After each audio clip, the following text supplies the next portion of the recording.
All right, it's that time once again. Discover South Florida Live. We took a week off last week because, truth be told, I was feeling a little under the weather. I had burned my tongue on some lentil soup, and Larry was like, "Dude, you can tough it out." And I was kind of like, "I know," but by the time I stopped sobbing like a little girl, I just realized it wasn't going to happen. So that one's on me. I'll own that one. You're back. You feel better.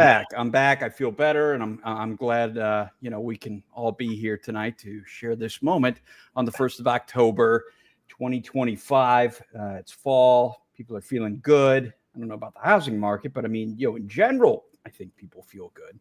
A lot of stuff happening as usual. Larry Mastropieri, broker owner of the Mastropieri Group, alongside myself, John Laws of Discover South Florida.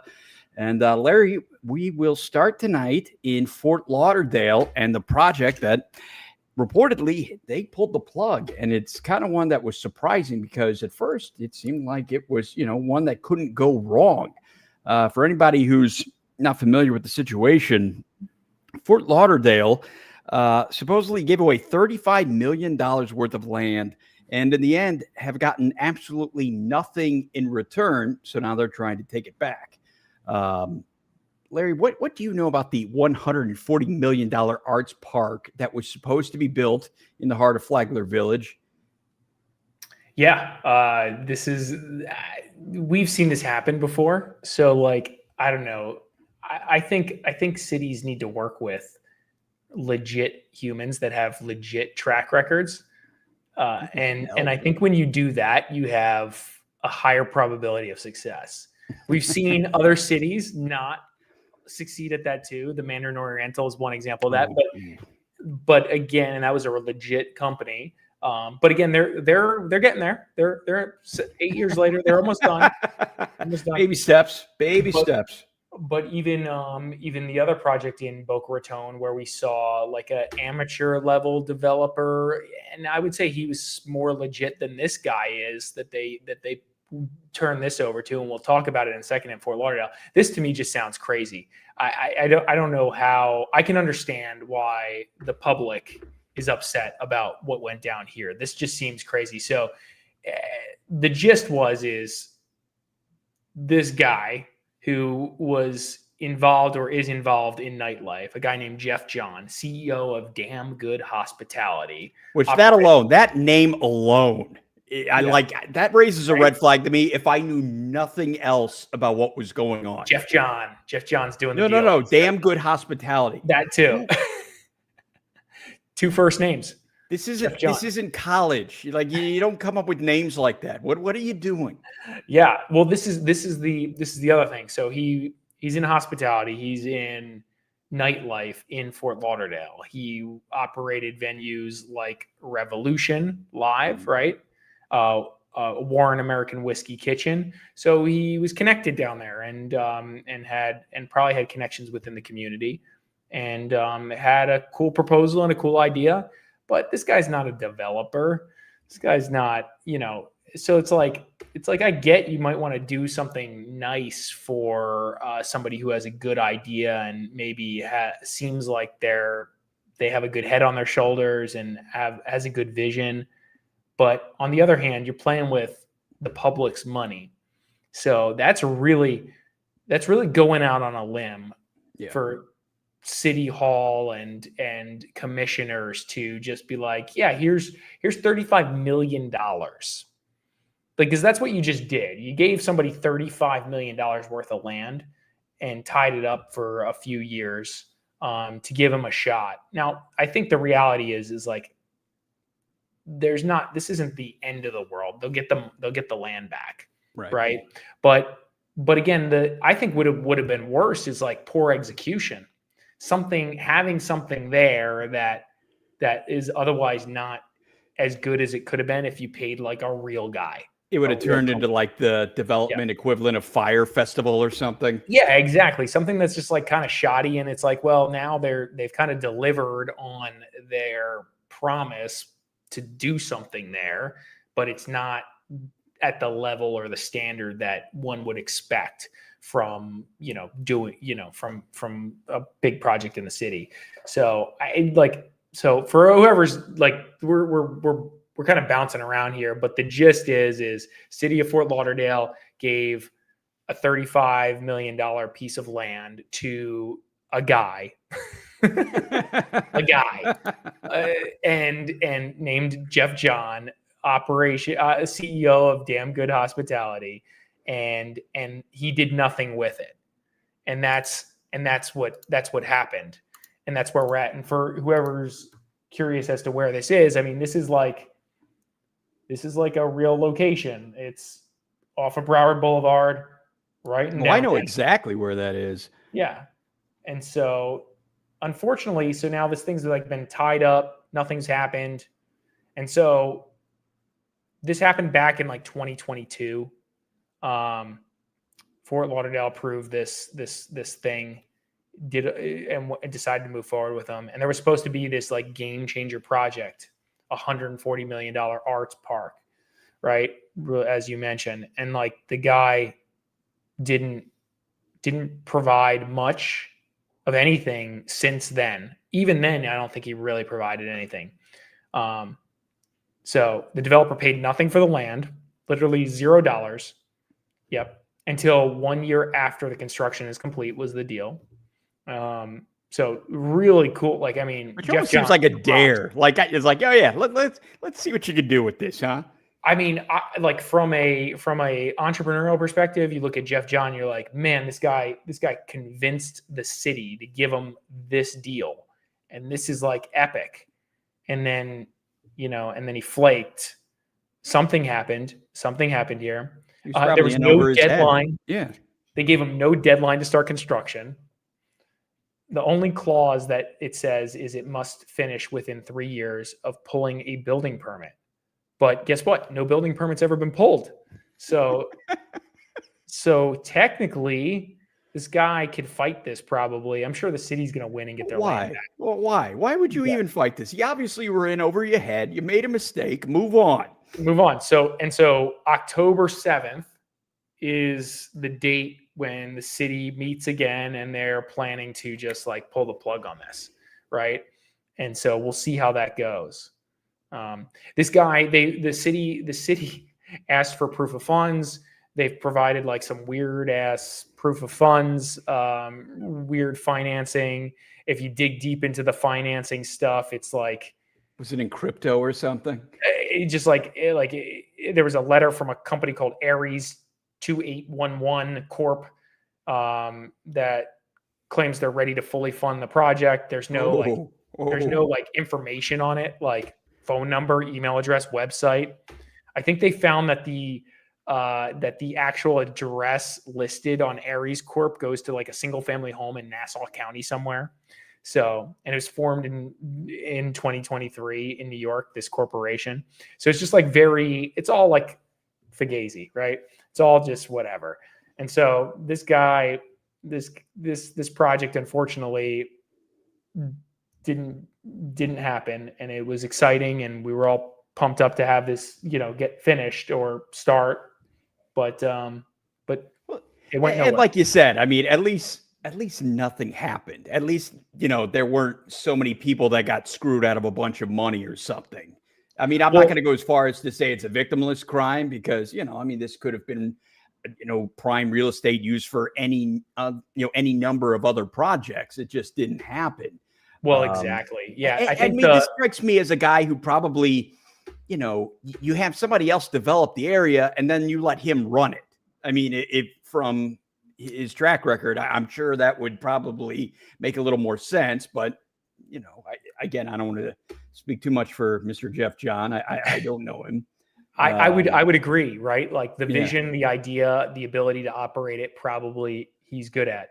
Actually getting development done and raising the capital. He probably had some trouble getting the capital correct. The interest rates went all over the place after he got this deal kind of locked up. So there's all that going on. He who knows? He may still think he's going to do this thing. Like so. This is probably so many other things. Just like when you mentioned Mandarin that we've talked about so many times because it's so comical that even respected, experienced developers can still run into issues that they still can't foresee. Yeah. it doesn't always work. It doesn't always work. That's like a huge lesson, right? Especially when the market shifts on you. And like, and so like, just sort of quick recap here. I just pulled this up. I just found this. I didn't know we had this. So it's a 3.34 acre site that the city gave, a 50-year lease with 2 25-year extensions. They were supposed to have a cultural center, 75,000 square feet interior, 45,000 square feet exterior, 2,000 seat capacity for live events, restaurant concept with 200 seats, a marketplace with 54,000 square feet interior and 4K square feet exterior, restaurants with 800 seats, distillery with 150 seats. I mean, this thing's cool, man. It sounds ambitious. Yeah, sounds ambitious. Looks like a super cool project on paper. Kind of close to that like neat downtown area. This would connect things well. I think it would do well overall. There's plenty of residential in that area that can support. I was going to say, I like how it would have been placed kind of outside of the immediate downtown area, because it's obviously always a challenge to get the stuff when you're in any city, when you're trying to get to something so centrally located in the downtown portion of town. And supposedly it's going to be $100 million project. So exciting, but nothing's happening. So yeah, they made a mistake here. I think just my takeaway is like, you got to work with real guys. I just wonder if somebody called in a favor, like something. Yeah, like it was somebody's brother or brother-in-law. There had to have been something else going on here. Totally. The guy, and again, the guy worked it. The guy worked it. Props to him as an entrepreneur trying to make it happen, and convincing the city to give him $35 million. So, yeah, cool. All right, let's move on to. We're going back to West Palm Beach, and why not? West Palm Beach. There's a bounce between the cities. Yeah, there's back in Palm Beach County in West Palm, there's updated plans for a $2 billion marina redevelopment. For people who aren't familiar with the Rybovich Marina, that's right there on. Is that on Flagler? I believe that's on Flagler. Yeah, it's right off of North Flagler, basically. Anyway, if you haven't seen it, looking at some of the renderings, as they always do, it looks really nice. The Huizenga family and Integra Investments, man, my pronunciation's all over the place, have filed updated plans for a $2 billion waterfront transformation at Rybovich Marina. And what started as one tower, now it's two, and they're two massive condo buildings, clubhouses, pools, office space, even pickleball courts. And of course, they're all anchored by one of the most prestigious marina addresses in all of South Florida. So, Larry, where do you know about this project? Well, as you can see right now, it's a big marina already, right? I'm familiar with the place. I mean, they have real boats here, and they're not boats; they're yachts. Oh, right? Yeah. So this is a real operational luxury marina in place right now. And what's interesting about this is like it's like North Flagler. So. I mean, look at how far from downtown West Palm this is. They're talking $2 billion project, and it's in Northwood. Yeah, at first, by default, at first I was thinking closer to downtown where you just were, where a lot of the other, yachts you see in all the fancy photos and whatnot. This project makes sense. It makes sense because of the marina, right?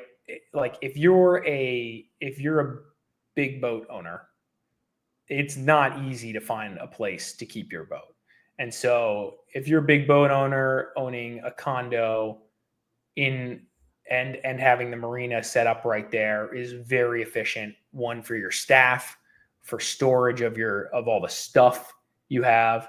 A lot of these big boat owners have another storage unit somewhere like close by as well. So it's nice just to fly in, stay in the condo, then jump on the boat. It's just a very efficient process. It's not too far from downtown. It's I think this project makes sense, even though it's like far, in my opinion. But it's a straight shot. It's like 10 minutes at tops from downtown. My only issue with all of this is, and like people have to adapt to this when they come to South Florida, is $2 billion project across the street, $400,000 dump, right? So like that's what you're building into. Like you're building on that. I mean, the views are going to be epic. Like we talked about, Right. the water views in like that, like Lake Worth, West Palm market, where when you're on the intercoastal there on the mainland side looking east, it's huge. The water's huge. It's very different from looking out in Boca or Del Rey on the water on the intercoastal. It's a much skinnier water frontage, right? So that's interesting. Huizenga is the guy or the family that was a part of and/or started Blockbuster. If you didn't know that. Oh my God. Waste management. Waste management. Yeah. AutoNation. Like this family is super loaded. And Huizenga, the guy, the main guy, he passed away, and his son now runs the operations. But they're involved in a lot of big stuff, and they've been in South Florida for a very, very long time. They also had, you'll appreciate this, right? They had ownership interest in the Dolphins, the Panthers, the Marlins. So they've been a South Florida staple, billionaire family for a long time. That's a billionaire that we don't talk about so much. There's so many others. And there's exactly. There's so many others.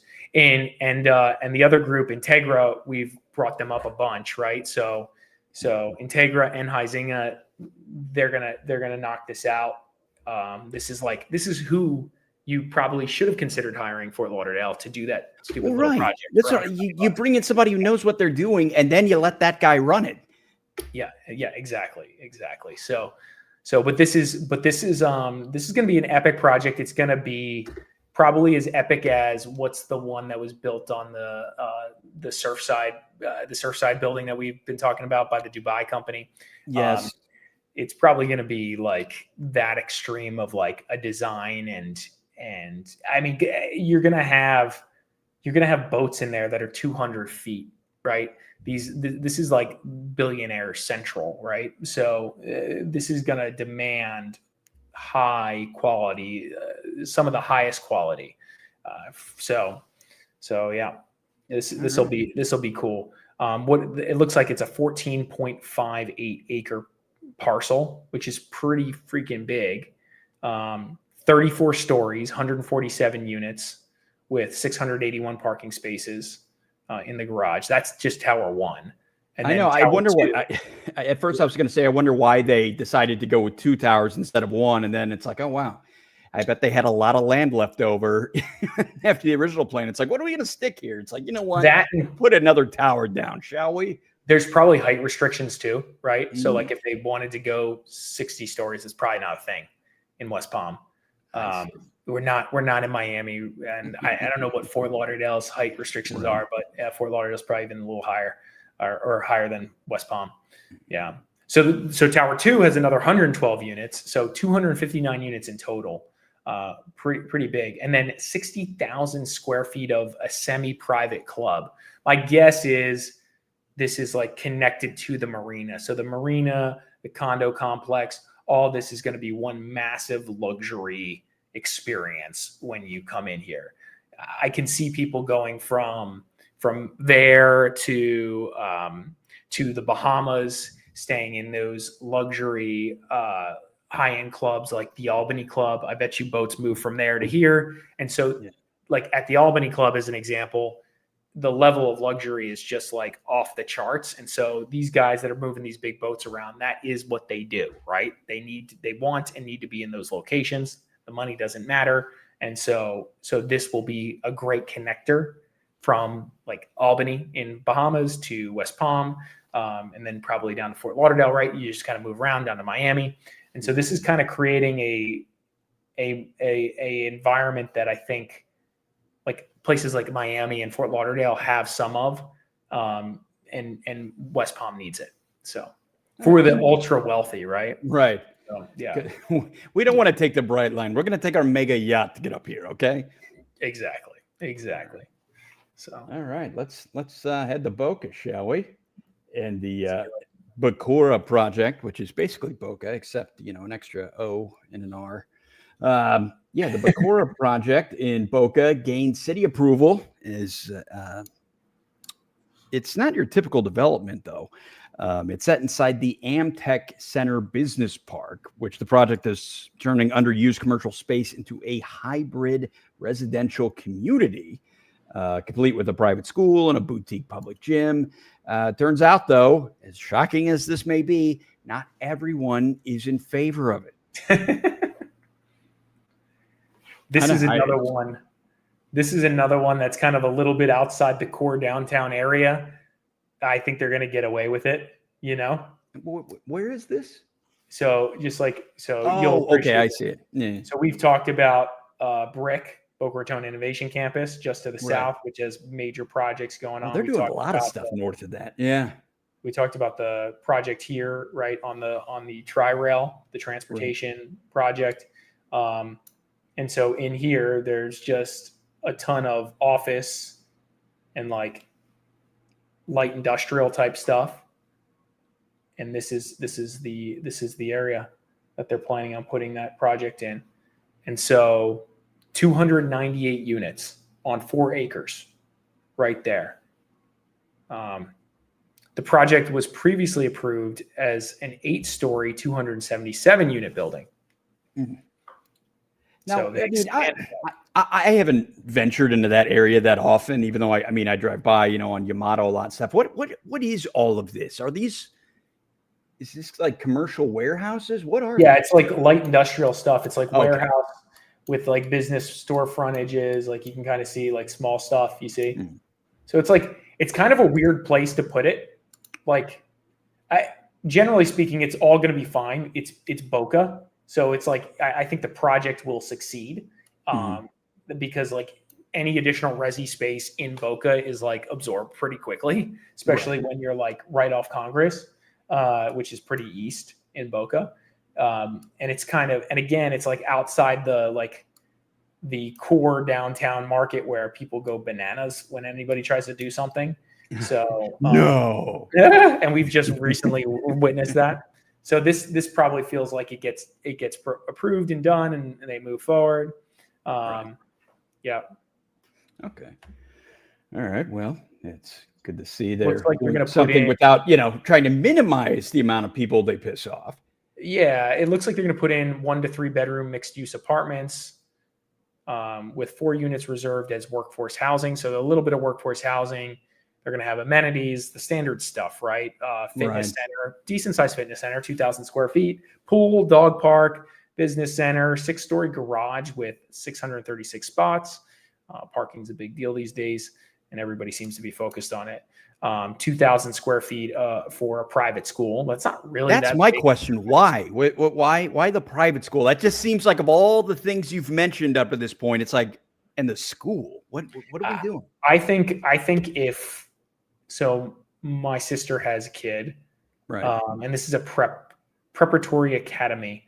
It's called Exceed Preparatory Academy. I think generally speaking, there's a huge demand for like private schools in this area. It's very hard to get in. It's like a whole thing, at least from friends I've had or have.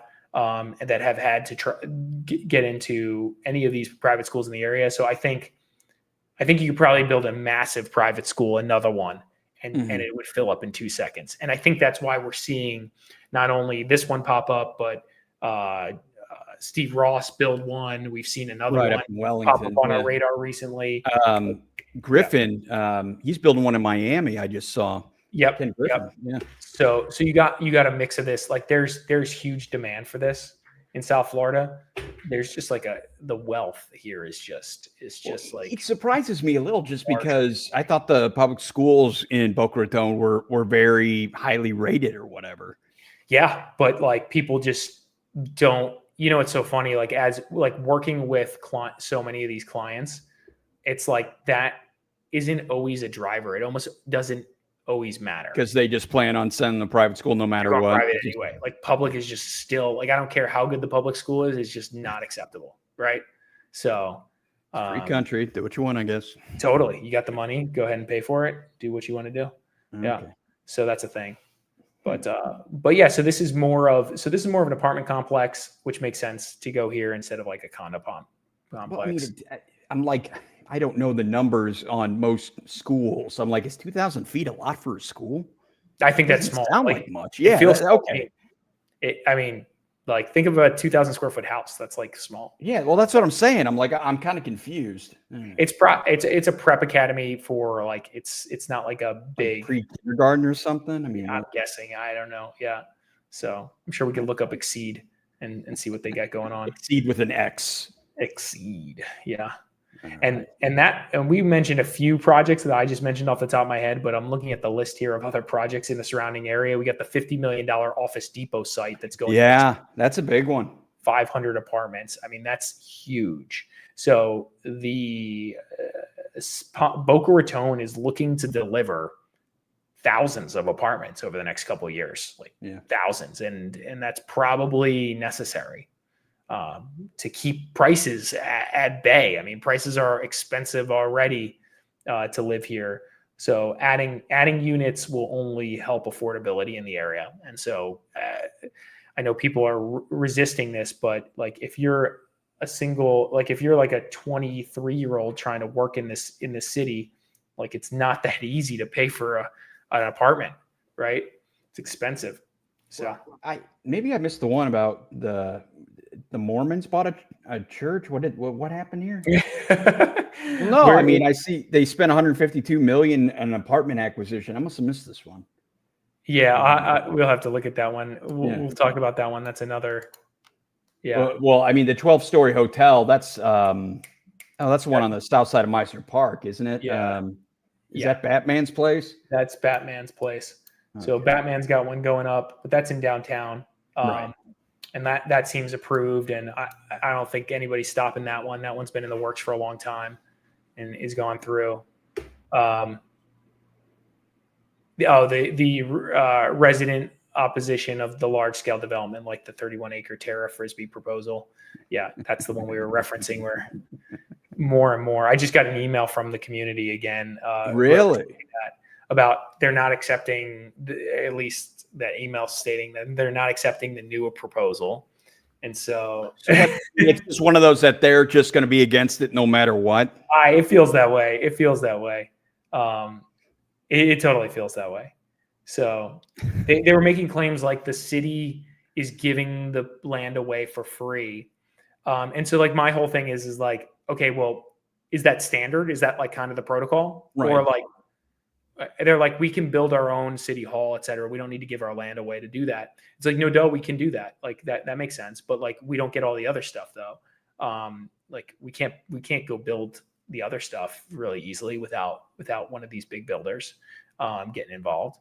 And so developers. So it's like, let's look at other cities. They didn't give examples like Fort Lauderdale did it this way and that was better. And Del Rey did it this way, and that was better. They just said, "Hey, Lauderdale just gave away a whole bunch of land to a guy named Jeff John for 3 years, and he didn't even do anything." This is my point. So, like, listen, Boca's doing a better job than you're giving them credit for, guys. They're doing listen. At least they're not giving land to some guy named Jeff John that runs good promotions at a nightclub. Yeah, that runs promotions at a nightclub. Man, there are just some people you just can't make happy. Totally. Yeah, so we'll see where that all goes. Yeah. Oh man. All right. Well, you know what? We're doing all the hopping around. Let's go back to Fort Lauderdale. As evidently, Fort Lauderdale site could be rezoned for townhomes in what is a very flood-prone neighborhood. Now, for people who aren't familiar with it, you know, when you rewind to April of 2023, Edgewood had made national headlines for all the wrong reasons. Now a $67 million townhome plan is on the table right in the heart of a flood zone. So let's unpack the money, the risk, and the politics behind this deal, shall we? Edgewood, Fort Lauderdale. Yeah, there's a vacant 5-acre parcel as Ecoar LLC is asking Fort Lauderdale to rezone for a 67 townhouse development. But again, it's right in the middle of a flood zone. The flooding was historic. That's why we got talking about the city hall there. They're trying to do a lot of new stuff with other new buildings in the immediate area because it was bad. So Larry, I mean, they'll just throw up homes anywhere if you let them. That's why having zoning approvals is good. This is where it's at, right? You can kind of see Edgewood's kind of that south of Marina Mile Boulevard, north of the airport territory, right? Mm-hmm. And this is where we've experienced a lot of flooding. Obviously, the canals run down and around this area. And so I guess we'll see what happens here. I mean, I don't have any interesting. I mean, that's like, it kind of sticks out. Like, it's kind of one of the few untapped spots in the middle of Fort Lauderdale. Yeah. They paid $4.85 million for it in 2020, this parcel. Right. And it's right next to St. Jerome Catholic Parish. And I don't think the flood zone thing is the reason not to put I don't know if that's an argument to not put them there, because they can prepare the land accordingly. You know what I mean? Mm-hmm. So like, that's a thing for sure. They could dig down, they can make sure drainage is good, and they could probably add additional infrastructure like sewer mains, etc., that maybe help. And maybe that's a good thing. So maybe structuring some kind of deal where like they help the community not flood so much. Yeah. Like this is a thing. Like, developers pay for roads, they build roads, they do, drainage infrastructure. They do these things as an agreement, or as a, like, yes, please, we'll do this if you let us build. If you let us, I get it. Yeah. And so like some kind of structure like that might actually be the best solution here for the neighborhood, for the community. And so that could be interesting to see what they decide to do. Looks like the zone, they went to zoning on the 17th. And so we'll see where that actually takes them, because they need city council approval and formal site plan. And that was supposed to happen on the 17th. So we'll see if that actually got done or was pushed, TBD. But the flood thing is a real thing in Fort Lauderdale, and this is one of the core neighborhoods that has these issues. We're working on a few listings in this neck of the woods here right now, and I don't know. Generally speaking, I don't think many people really factor in the flooding thing when they're buying in these areas. That was what I was gonna ask you. It was like, how often does it come up in the conversations? Yeah, it's kind of crazy. Like, it doesn't really come up too much. It's not something we talk about when we're listing the properties, obviously. But it's Fort Lauderdale, out of everywhere. Like, whenever we're dealing in Fort Lauderdale, it's something you should ask. If you're a buyer, you should ask, like, hey, what's up with the flood stuff here? Like, when was the most recent flood? We've sold some houses that were underwater previously, stuff like that. I mean, obviously disclose everything, et cetera, but like, it's a thing. It's definitely a thing. I'm pulling up just for people's benefit, like, what's going on in this neighborhood. You can see here when this loads, what values look like in the neighborhood. So to build 67 townhomes is generally probably, they're probably going to be more than, most of the average, the median home in here. Looks like the most expensive thing that sold in here is 1.3. That was a 2,700 square foot home, 2001 build. And that's kind of rare. Most stuff in here is sub 9, right? And as low as 380,000, really. There's a few things scattered in that are a little lower, but you're seeing most homes trade in those 4s, 5s, 6s range, right? Mm-hmm. And so if you're looking in this neighborhood, this is kind of what you can kind of expect. This isn't bad. That's newer. That's a $500,000 home. Here's another $500,000 renovated 1960s, 1970s vintage home. Nice. The neighborhood's nice. It's a nice little neighborhood down here. Another one renovated. So maybe some flippers doing these flips in here.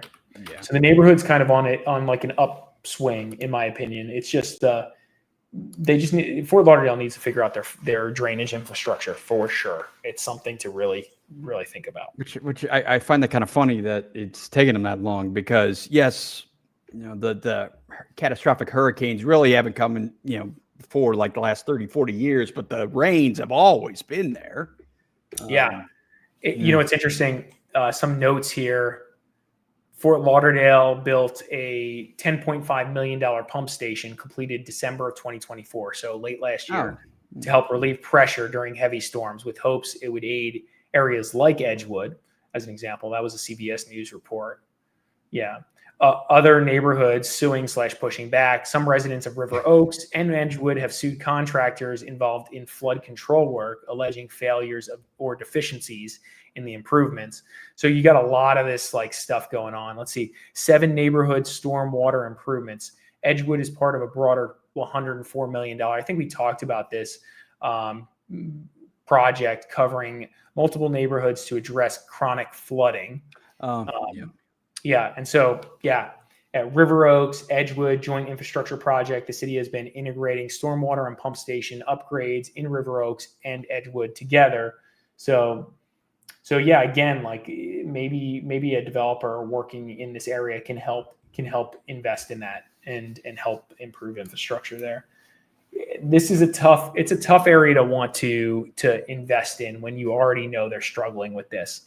The benefit of like a Boca Raton as an example, if you look at their like reserve funds and the amount of infrastructure investment they do, it's like way superior to other municipalities in the area. And so this is a thing. And this is why Boca is so clean and homogenous and like, just like feel safe. It's this like massive investment in that like community infrastructure type stuff. And so in Fort Lauderdale doesn't have as much of that for whatever reason. No judgment. It's just like, which again, it goes back to, as we've talked about so many times with the whole government campus project. I'm like, man, as critical as I am of government on things, it's like Boca seems to have it together in comparison to a lot of other places that I've lived. And yet you're fighting them tooth and nail over something that's going to look really nice when it's done. I mean, I get it kind of. But yeah, that's why I'm just always kind of smirking at this whole thing. Like, I agree. I don't even know what to say. I agree. You can't stop progress though. That something will, if it doesn't go now, it'll go later. So, Yeah. Anywho, on the topic. All right.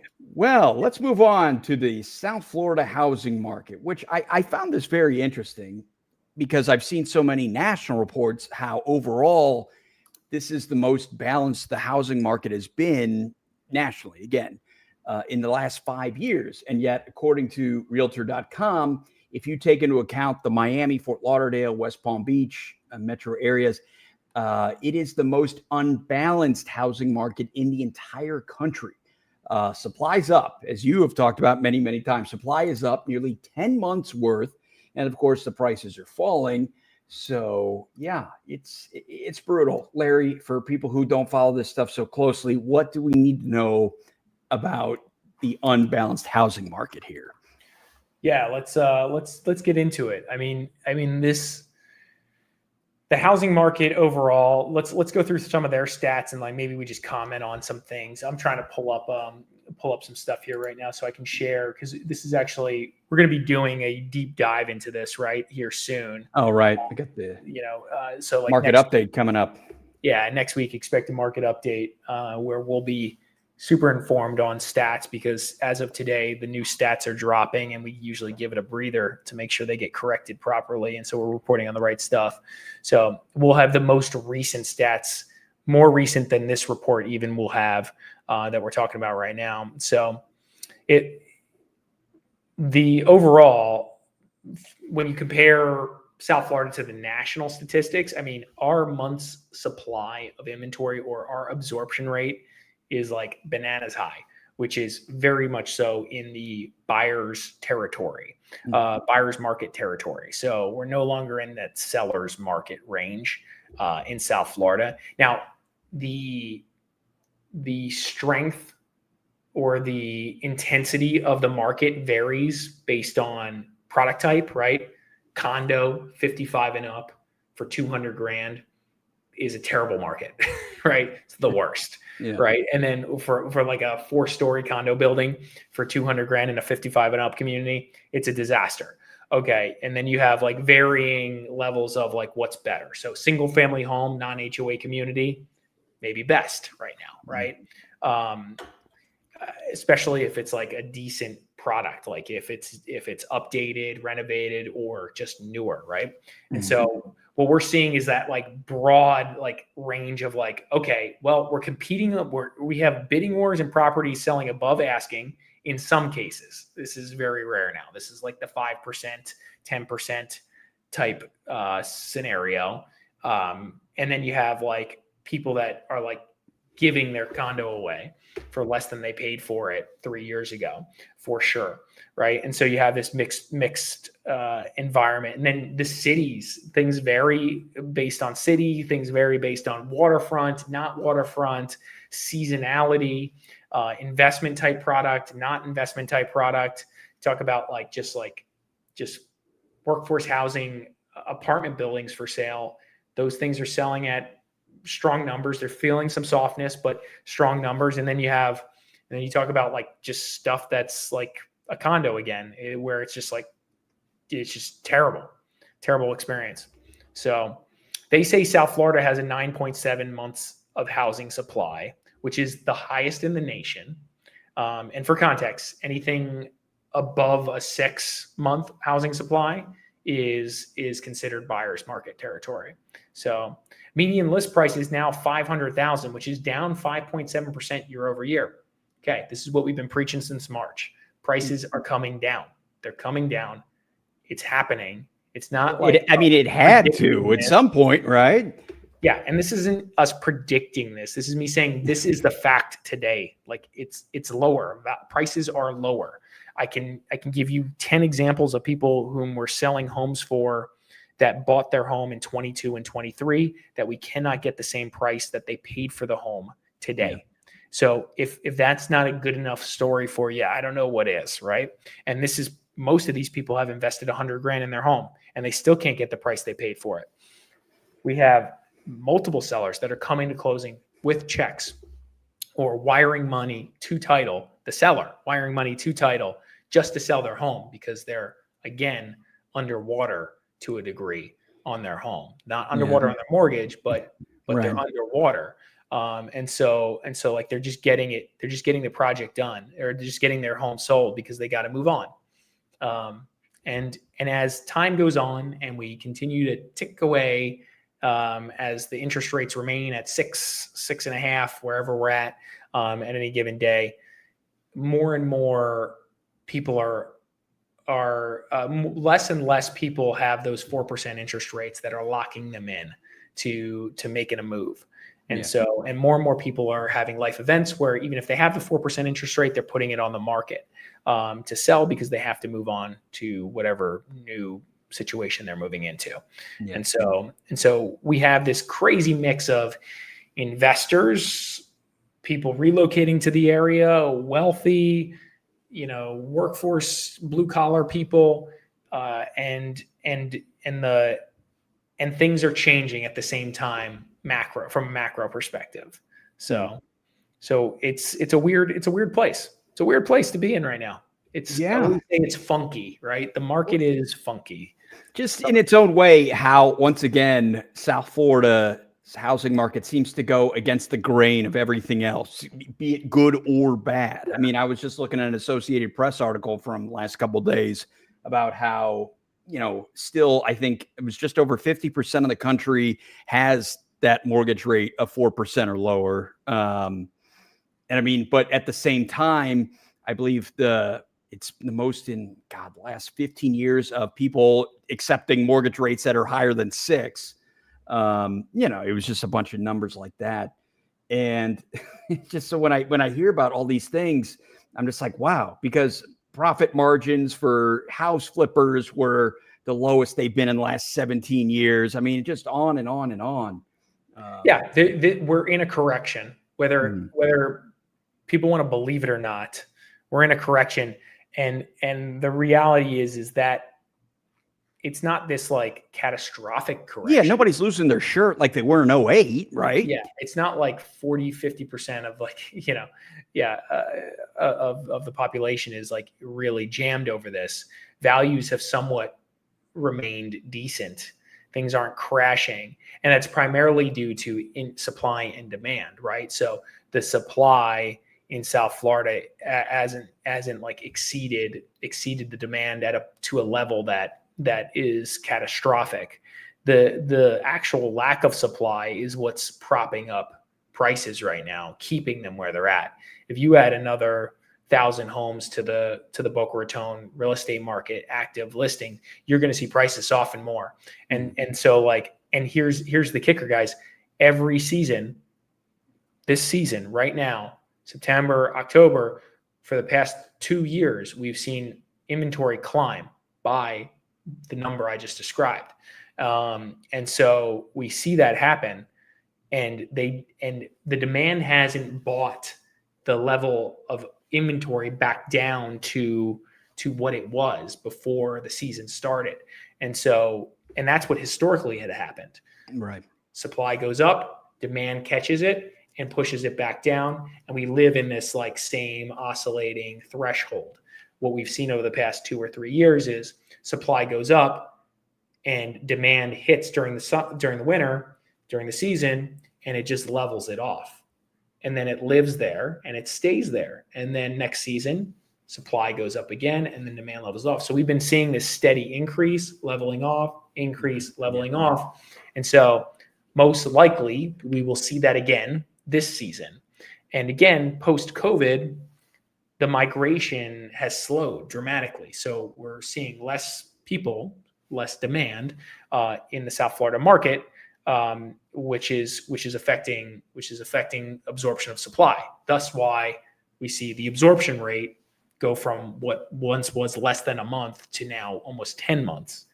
And so I'm wondering how many more baby boomers have to retire, because I feel like that surge, I really don't know how many more at this point.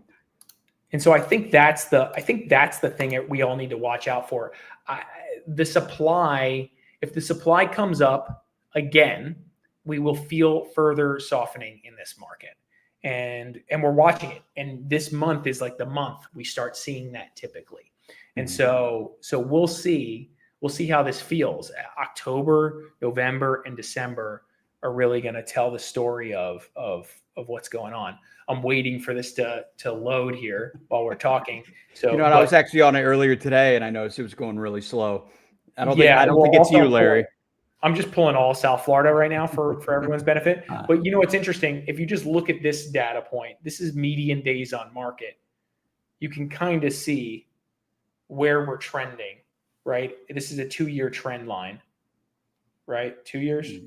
Yeah. No. Yeah, a little bit, almost 2 years. So almost 2 years trend line of days on market. I'm trying to get September load. Yeah, it dipped down, and what that was. So this is what we tend to see, right? We see that dip during the season, February. So March, April dips because demand kind of picks up during that season, right? And then the summer hits and things start to climb. Okay, cool. Check this out.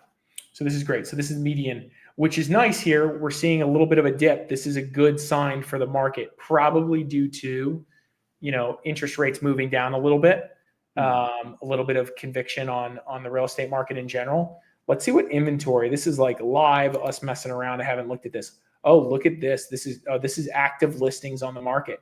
So we've been trending in a very good direction, relatively speaking. This is all of South Florida. Mm-hmm. So, and you could see historically, we've seen we've seen things climb, right? See if I can do this 23. No, I'm going to mess it up if I do that. It'll take too long. So, but this is a positive signal right now. Right. So we'll see if inventory starts to climb again. But there's been like this revival of inventory coming down overall in the market in South Florida, which is kind of counterintuitive right now to what we're feeling. It's not necessarily true. Like the last month, the last 30 days or last few weeks have felt stronger than the previous like 6 months. So that's good. For whatever that's worth, right. It's coming from like it feels better. I mean, for what it's worth, I'm telling you, it feels better. Now we're getting outside the stats and just talking. Yeah. Well, yeah, but I mean, you haven't made it this far without having some good gut instincts on these things. Totally. So there's a chance we could roll into season and it be one of the better seasons we've had. After having, I feel like the bar's getting set so low, it's going to happen eventually, right? 100%. So this might be the year that things kind of like feel a little better. Don't forget last year was election year. So that was a little wonky. And so like now we're kind of out of that. And so now we'll see see how things kind of shake out. TBD. I don't know the future.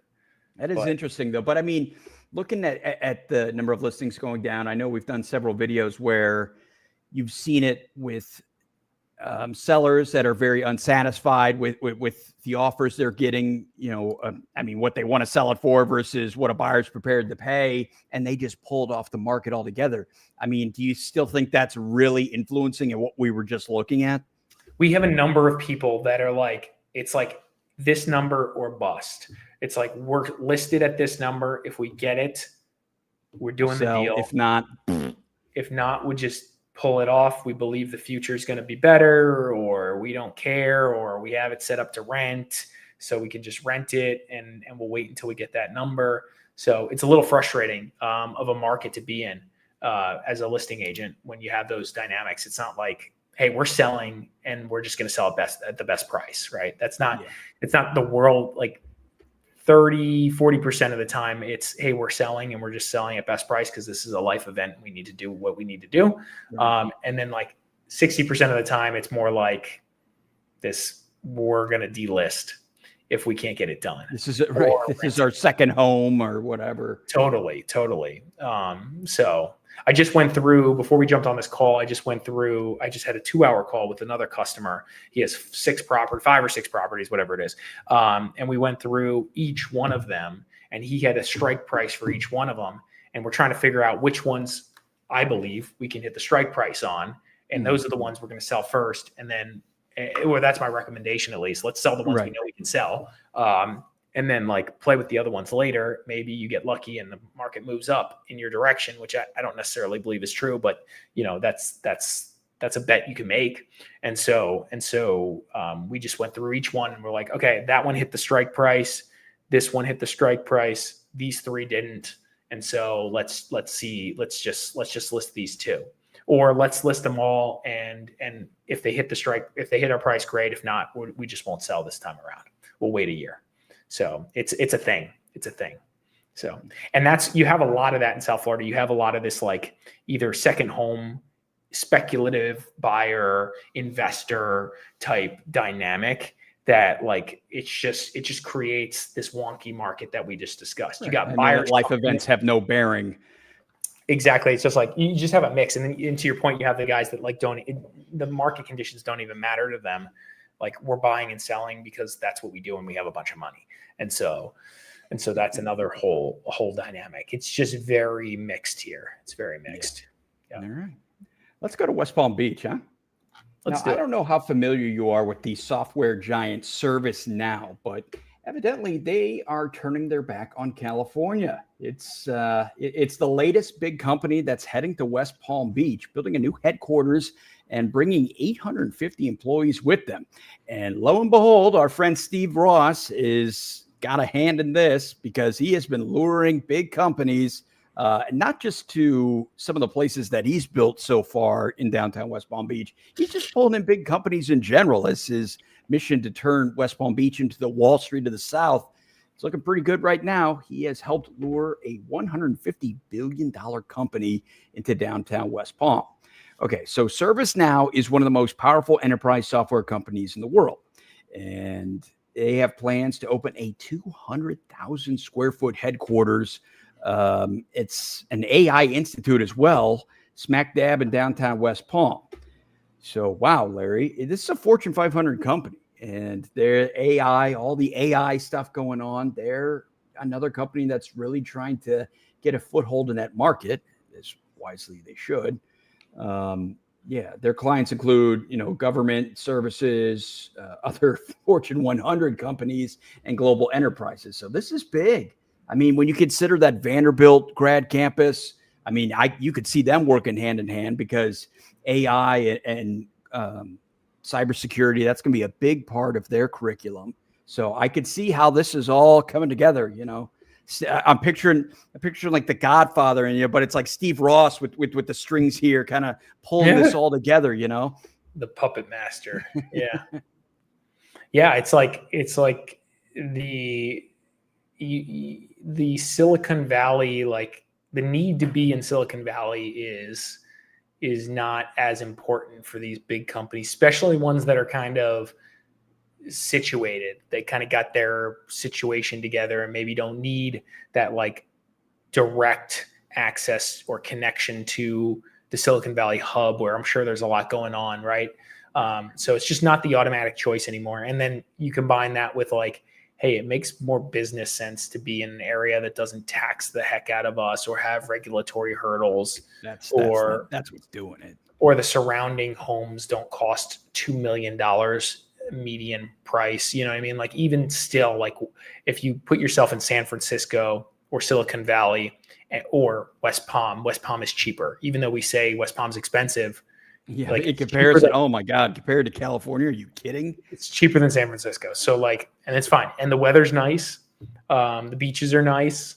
Like it, there may be some things that Cali has that South Florida doesn't have, but realistically, like it's not a bad place to be. Right. And so the combination of all that seems to make sense. And then just like that connection to like that international market, South Florida's got it. Right. Which is a thing. So this is another big move. Look at low taxes, low crime. It's like, I'm trying so hard right now not to get political with any of it. I'm biting my tongue, but it's like, it makes sense.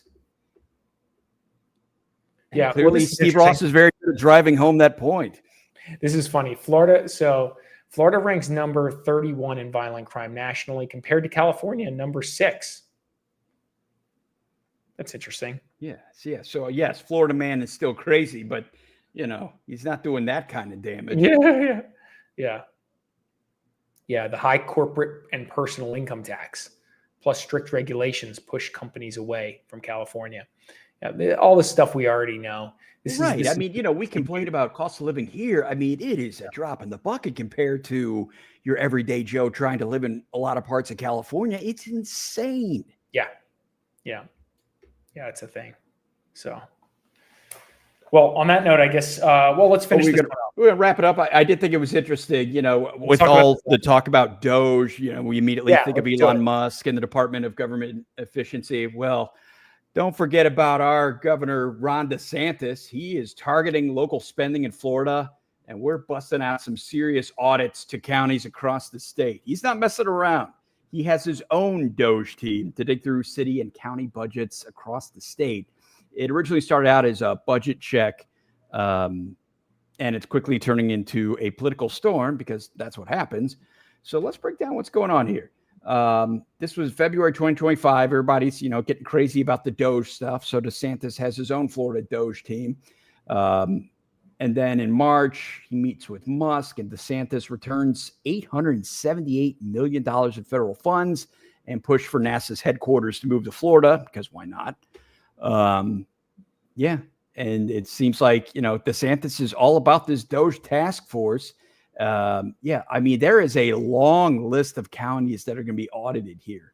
I mean, obviously Broward, Palm Beach, Orange, Hillsborough, Manatee, Pinellas, Alachua, in cities like Orlando, Gainesville, Jacksonville, St. Petersburg, Pensacola. I mean, you might as well just like list all of every major city in the state.